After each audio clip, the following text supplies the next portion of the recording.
Alrighty mga kaunggoy, it is I, Mamamanong Jaire, and welcome back to another episode sa series na ito. Actually, hindi ko ina-expect na magkakaroon ng episode 4. Actually, akala ko hanggang episode 3 lang ito mga kaunggoy. Kaso, 10 hours ago, January 1, 2026, 12:55 p.m. New Year na New Year.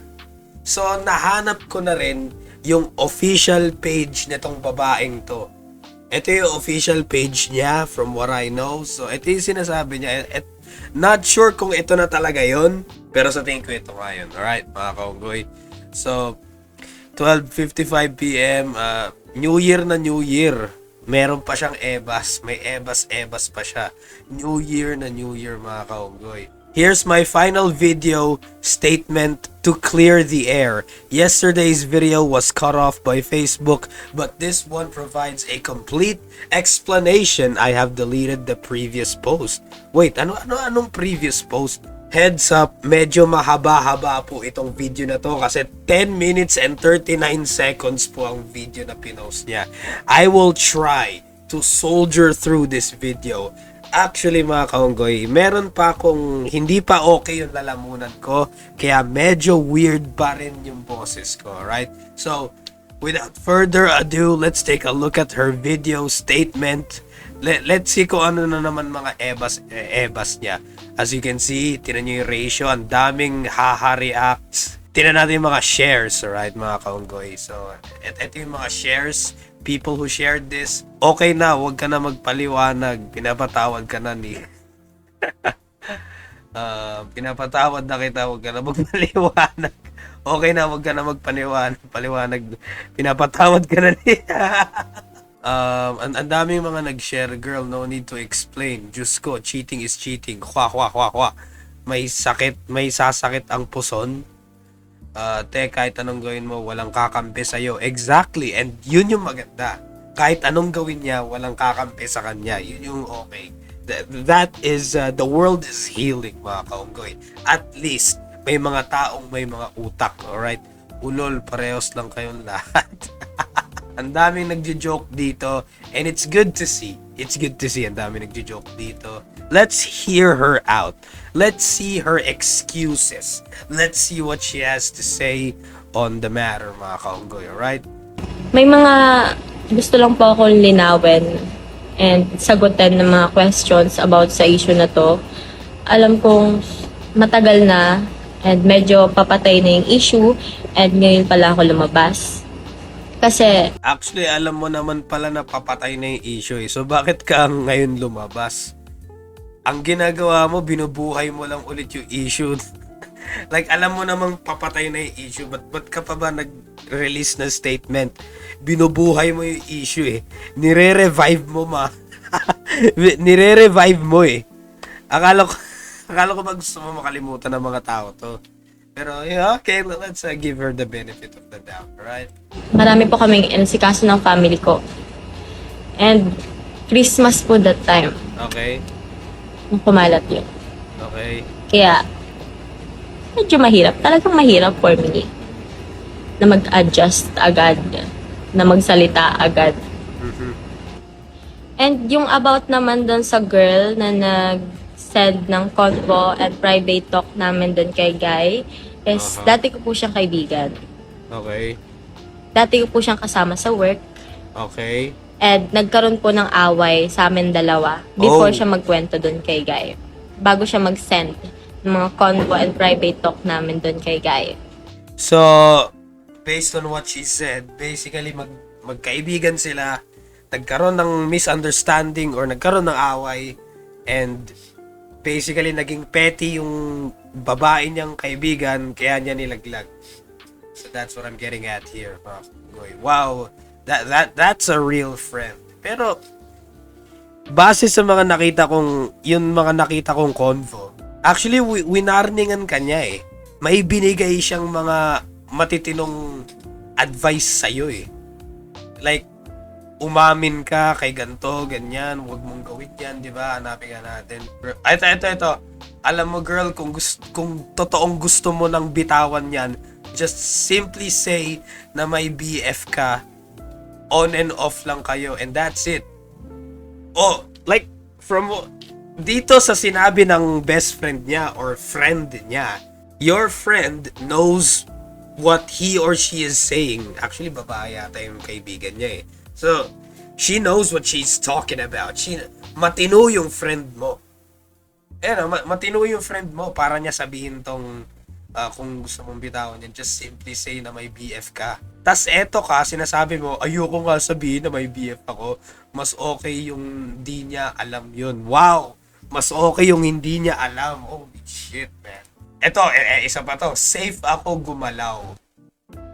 Holy shit. Ang niloloko mo yung BF mo at hindi si Vince. Mag-isip ka nga, patino naman pala yung friend mo eh. We still got a lot of minutes here, so try natin tapusin to mga kaupoy. Nung okay pa kami nitong girl na to, nung dati kong friend na ito, Okay. sinasabi niya sa akin na doon na lang daw ako kay Guy kasi pogi, bagay raw kami, wag na raw ako dun sa boyfriend kong manloloko, at Okay. sinasabi niya pa na i-third wheel daw namin siya. What? Third wheel? What? May mga What? Guy kasi pogi, bagay raw kami, wag na raw ako dun sa boyfriend kong manloloko, at sinasabi niya pa na i-third wheel daw namin siya. Third wheel? Third wheel. Okay.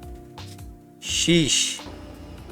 May mga screenshots ako lahat ng mga sinabi kong to. Okay. And never ako nag-delete ng convo. Show us. Hindi ko siya ilalabas kasi may batas tayo ng Data Privacy Act. Okay, fair Kaya enough. sa akin na lang siya muna. Okay, for fair now. enough. Fair enough. So, naging friend ko doon sa Manila, yung nag-set ng convo doon sa girl na yon.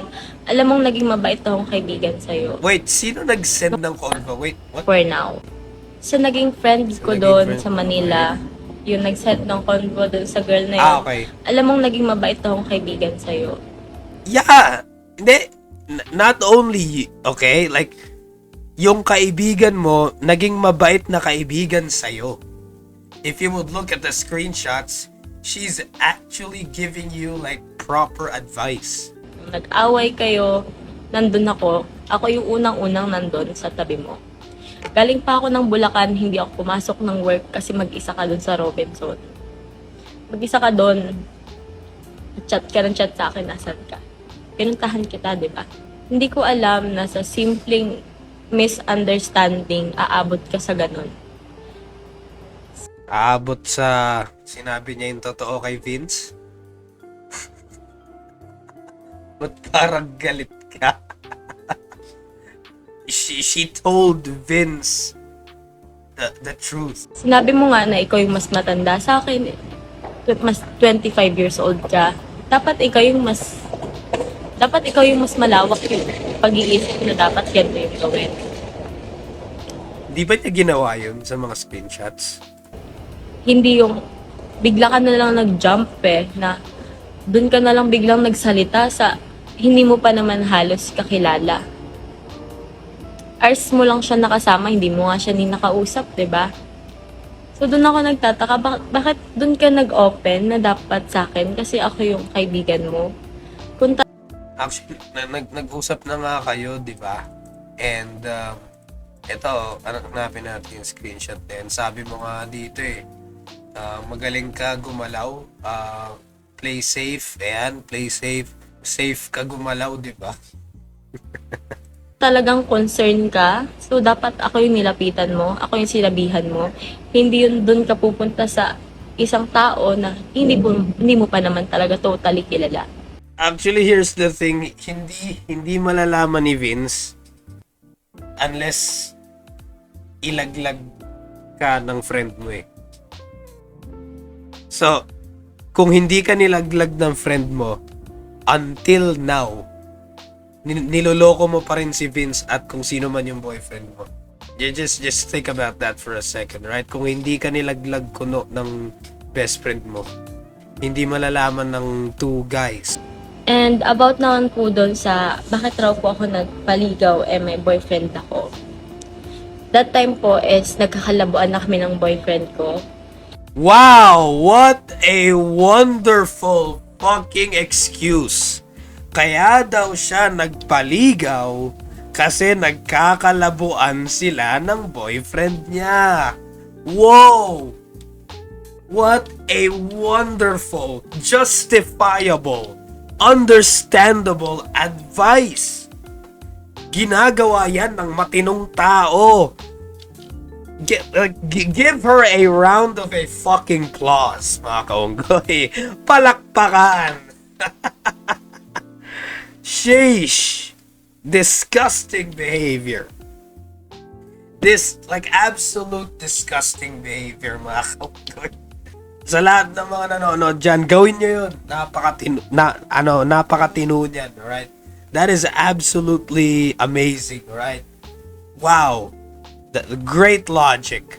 And may sarili kaming problem na dapat nag-usap na lang kami. Kami na lang yung nag-usap. Also, dapat sinabi mo rin sa kanya yung tungkol sa inyo ni Vince.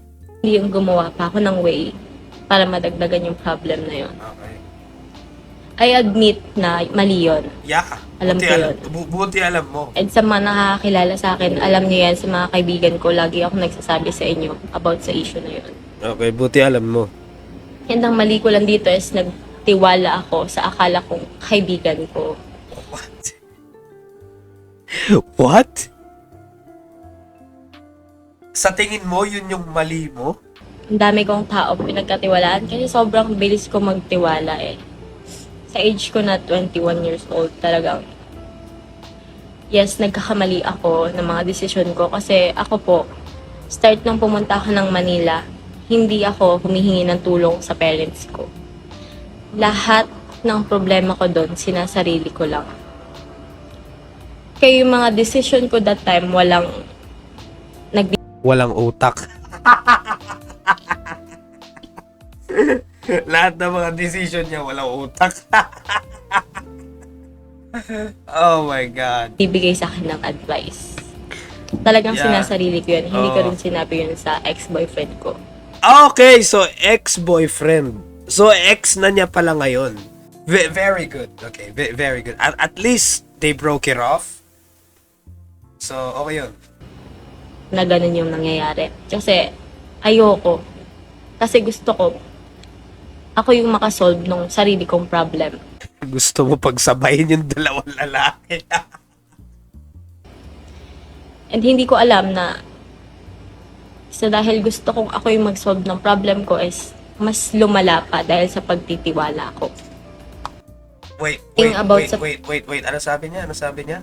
Gusto kong ako yung mag-solve ng problem ko is mas lumala pa dahil sa pagtitiwala ko.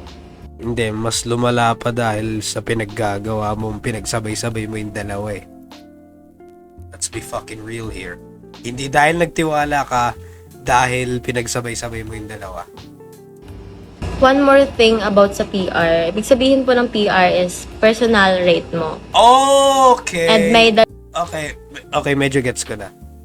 PR, actually, ang alam ko lang kasing PR is personal record eh. Like sa gym, what's your PR? What's your bench PR? What's your squat PR? Yun lang yung alam kong PR eh. So yun pala yung ibig sabihin ng PR, like personal rate, which is not sure kung yun yung ginagamit ng mga walkers. dalawang klase ko yung PR, yun yung clean and yung dirty. So ang Okay. clean is sasamahan mo lang siya like kumain kayo sa restaurant, ganon. Service, ganon, blah blah blah. And casino, samahan mo lang siya. Parang ganun lang. Parang kanyang personal assistant. Parang ganun.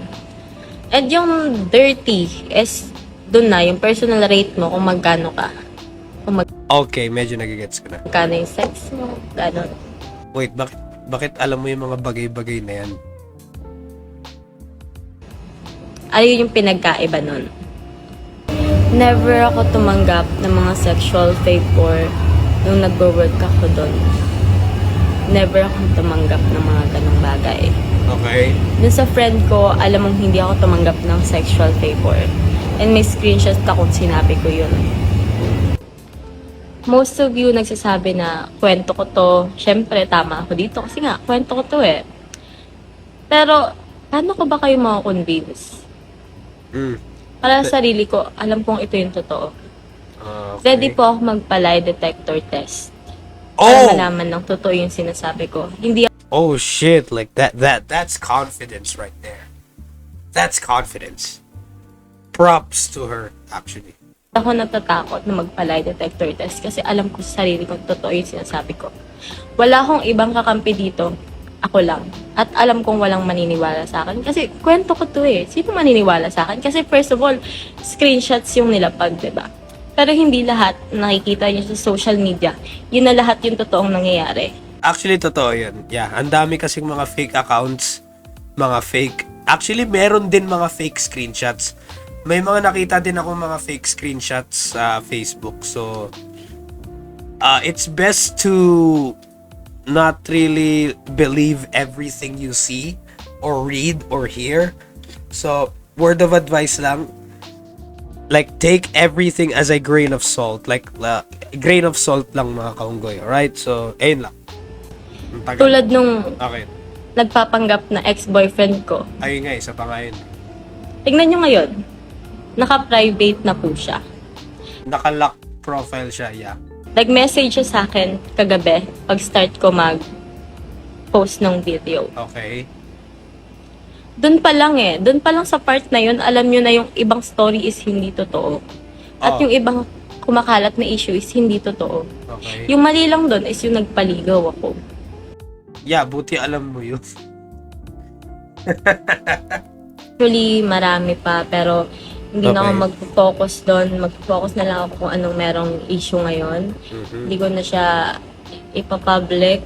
And doon sa post niya na for awareness and para ma-reach out yung boyfriend ko, yung ex-boyfriend ko, what I mean. Okay, Is ex-boyfriend. nagawa niya yun. Very good, which is very good. Alright. Na-reach out niya yung boyfriend ko. Ni-reach out siya ng boyfriend ko. Oh, okay. Now, kung hindi pa pinost ni Vince yun, hindi malalaman ng boyfriend. So, kung hindi nangyari yun, hindi kayo mag-uusap ng boyfriend, ex-boyfriend mo. That really says a lot about your character. Nung pag-post niya nun, nakita na agad. Mm-hmm. Nagkausap sila, mahigit 1 hour that time. Okay. And then nakikiusap yung ex-boyfriend ko na i-take down na yung video. Oh, okay. Kasi habang hindi pa viral. Kaso naging viral eh. Hanggang ngayon actually viral eh.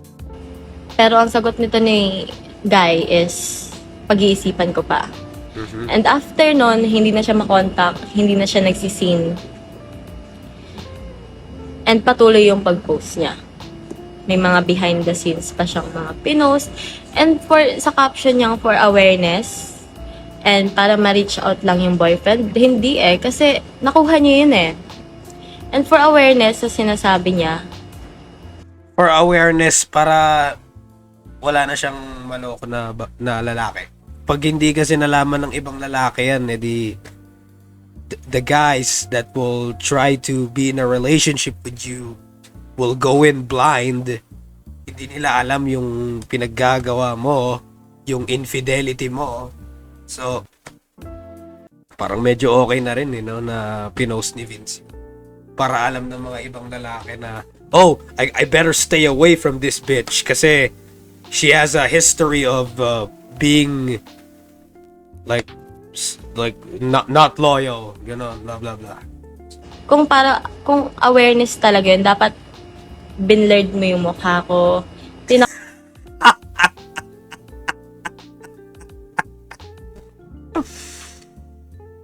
Oh my God, sheesh.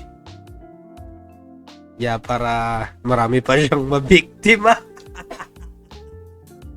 Tinakpan mo yung name ko. Kaso hindi mo ginawa Galit, siya pa yung galit.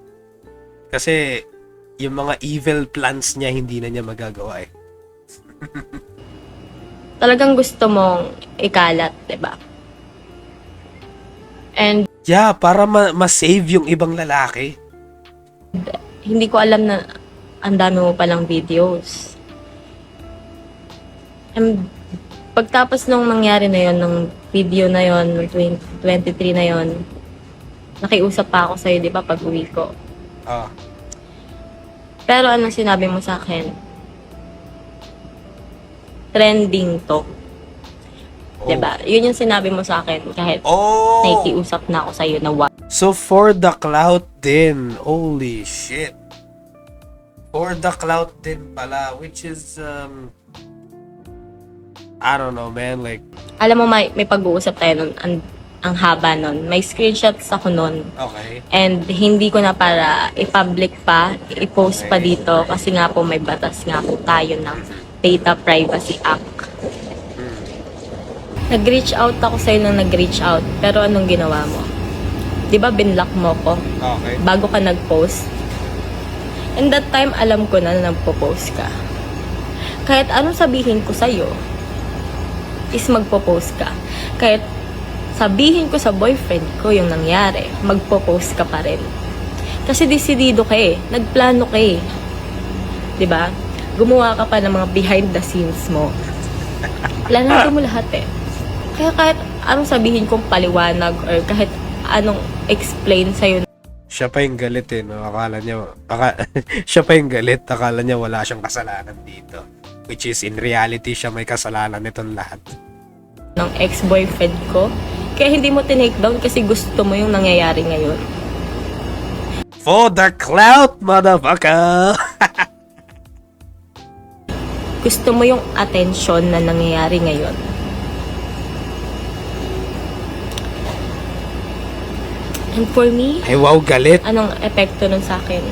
Sobrang laki. Lalo Which you actually fucking deserve. babae ako. And 21 years old pa lang ako. Oh, who gives a fuck? Ikaw, di ba? Mas matanda ka sa akin. Oh. Mas matanda ka sa akin ng 7 years. And lagi mo Wait, oh shit, 7 years? Ay, hindi actually. Wait, minor pa ba siya? Oh, okay. Was lowered from 21 to 18 years old. Okay. A person becomes an adult of legal age at 18 years. Okay, so...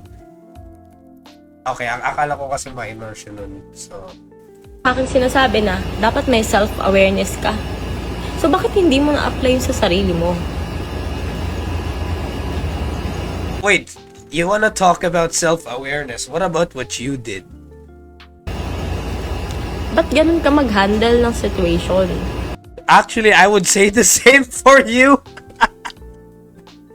Actually, napansin nyo, like lahat ng, hindi naman lahat, pero halos lahat ng sinasabi niya dito, kayang i-rebut, or kayang parang i-debunk, hindi, actually hindi debunk eh. Like kaya mong magbigay ng rebuttals, like, I don't know, man. Like, ang daming medyo may mali dito sa video na to. Lagi mo sinasabi sa akin na pag may problem, pag-usapan natin pareho. Sa atin Okay. dalawa lang. Pero ba't ganyan yung ginawa mo? Hindi, like, okay, pero ba't ganyan yung ginawa mo? Pinagsabay mo nga sila. Actually, hindi naman gagawin yun ng lalaki kung hindi mo, like, yung cheating shit, diba? Ay, wow, galit! May mga Galit! Master, wag mo na uulit-ulitin na 2026 na magbago ka naman. Yun nga mismo eh. I mean, I'm not sure. Alright? Hindi ko alam kung baka ulitin niya ulit or baka naman magbago siya. Maybe, probably, I don't know. Who knows? Baka magbago siya. I don't know. Hindi masabi saan sila nag-date. Kasi for sure, nag-chemi sila ni V. Tatanggi pa na hindi siya PR. Kaibigan na nga mismo naglaglag sa kanya.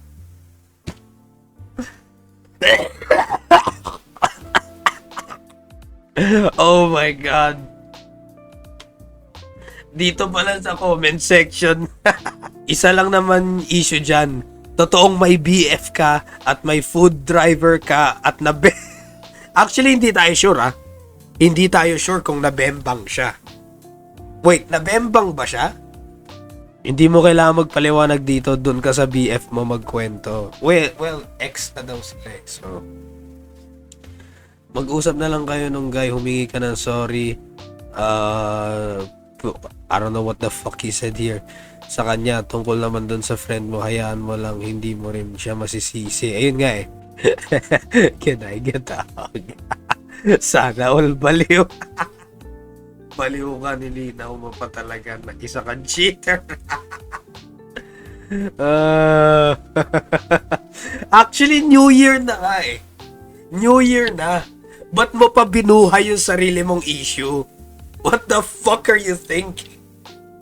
Unless this is your way of entering the social media world and carving your own path for a social media career, which is actually pretty smart.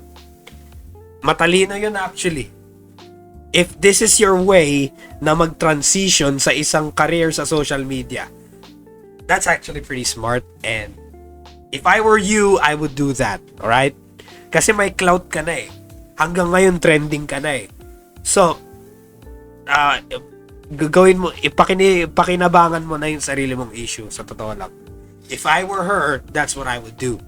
Ang kailangan mo lang manahimik kasi kada post mo, i-re-upload lang ng iba after 1 month. Lipas na yung issue na yan, basta manahimik ka lang. Which is actually totoo yan sa mga most issues sa social media. Kwento mo sa one last live mo na yan, 2026 na, move on na ma'am. Yeah, yun nga mismo eh. Anong episode na po to? Di ko na rin maalala eh. Pero ayun nga, tapusin nyo na yung issue. I'm sick and tired of this shit. Lesson learned, makontento ka sa isang lalaki, yun lang yun. Mismo! Ito, mismo. Gulo mo magkwento, mas lalo kang nakakainis. Actually, totoo yun. Okay, so, ayun nga mga kaunggoy. What are your thoughts on all of this?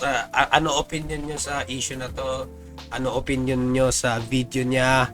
Hindi ako sure, baka ito na yung way niya para magkaroon ng career sa social media. Pero ayun nga, and that's the bottom line because Manong Jaira said so. Lesson of the day, basta, ayun lang. Tapusin nyo na yung issue na to, nakakapagod na. Alright, I gotta head out.